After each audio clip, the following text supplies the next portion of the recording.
Eric, I'm really excited to catch up with you here in Barcelona to talk Wi-Fi. Expansion into the 6 gigahertz band's really significant opportunity, although it's been a bit uneven adoption market by market. Before we look forward, maybe you can give us an overview of where we are today with Wi-Fi and 6 gigahertz and how Intel's supporting that. Sure. So a little background, little history. So in April of 2020, I was at the FCC talking to Chairman Ajit Pai, and we were saying, we actually showed a demo with a test license that allowed us in the FCC offices to show 6 gigahertz working. So we showed that to him and a bunch of the commissioners.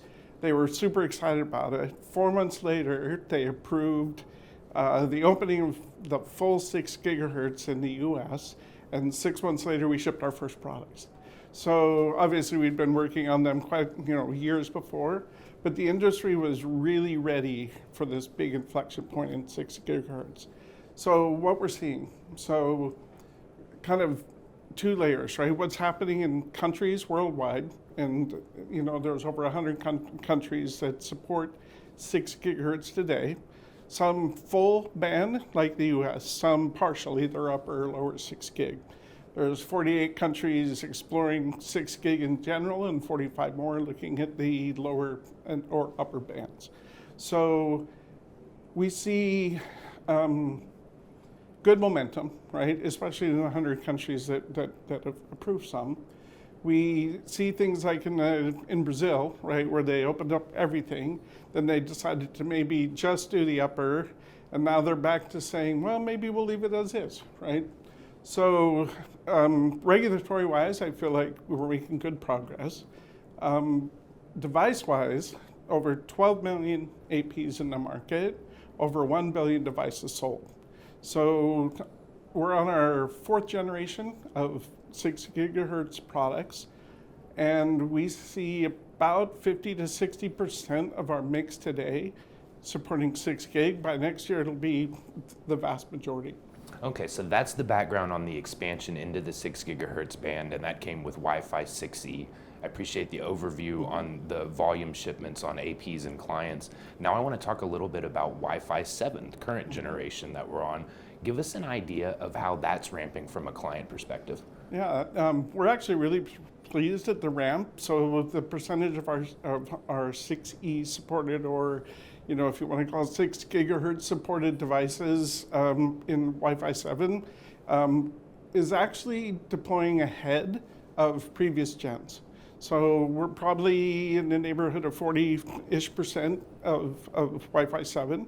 And we see that ramp continuing and more devices coming out every year. So, it's going to be, again, the predominant portion of our mix, Wi-Fi 7, by late next year. All right, and one of the key capabilities I'm hoping you can explain to us that really makes this expansion into 6 gigahertz so significant is automated frequency coordination. Mm-hmm. So can you just tell us a little bit about AFC? Sure.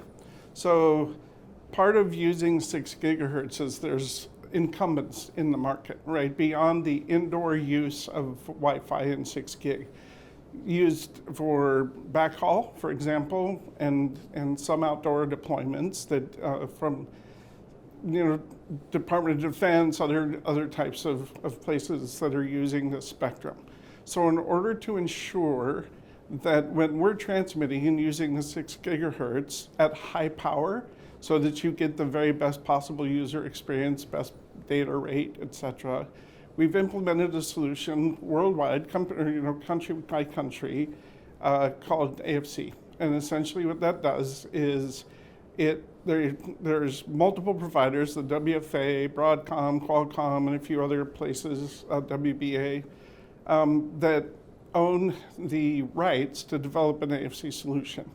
And essentially that AFC solution captures a regular database of all of the incumbents and clients that are in APs that are using 6 gigahertz, and allows new devices that come in regularly, right, minutely, to understand, can they transmit in 6 gigahertz, and if so, can they use high power, and if they can, what channel? So it balances the ability to deliver the very best possible experience with making sure that we reserve the space for the incumbents that are in those bands today. All right, now I want to really dig into what the actual impact of all this technology is at the enterprise level. Intel, along with a lot of your partners, ships some just wonderful AI PCs. And for those to really gain traction within the enterprise, they need strong connectivity as provided by Wi-Fi 6, Wi-Fi 7. So help me understand that relationship. So Wi-Fi 6 was a huge inflection point, prior to 6E. So it shifted the protocol for Wi-Fi from contention-based, which means everybody's transmitting, everybody's receiving, and it's just a free-for-all for who gets the spectrum. As we moved into 6, it became much more controlled, similar to a cellular model called OFDMA that allows you to have the AP act as a coordinator, right, for time. And the 6E opened up more spectrum. And then 7 was primarily about how do you best utilize the spectrum that you have? How do you use both contiguous channels, right? They're right next to each other to bond together and make a bigger pipe. And how do you use it when they're not contiguous? How do you use 2 channels simultaneously to improve, but you're taking parts of one channel and parts of another channel to create it? So you're maximizing the efficient use of your spectrum. So, in an enterprise environment, super important. At any given time, we talk about this all the time at Intel. So during normal workday, everybody's sitting in a cube or in a conference room or meandering the halls or whatever.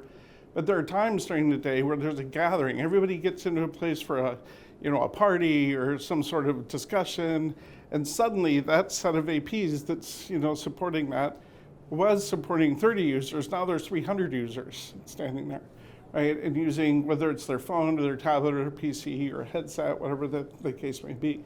So the efficient use of spectrum, especially in an enterprise scenario, is super important. And again, it's all about delivering the best experience for the users and utilizing the available spectrum in that implementation. Well, and that's a great segue into the other piece of this, which is AI ops. For these IT managers that are working to maintain these enterprise networks, they're using AI tooling to make sure the performance is as optimal as possible so that those AI PCs can work as well as they can, and it kind of creates a nice little continuum, right?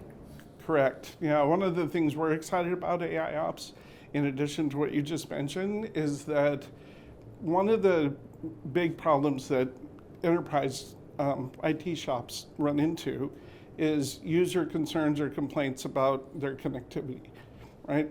What we always say is a help desk call, minimum of $20, right, in somebody's time. What if you could reduce that 20-minute duration to try to figure out what's going on to 20 seconds, right? And so first of all, the user experience is corrected much, much quicker. And then how do you get from 20 seconds to no help desk person, no call needed? The devices are giving data into an AI model that learns and actually understands what's happening and can actually do both diagnosis as well as fix. And so that's where we're heading, right? We're getting to a point where if you think about where your wireless client sits on your device, it's the first place data comes in, last place data comes out. So lots of information on both what's happening on the client, what's happening on the network, what other pipes and clients and stuff are in your area, all of that information.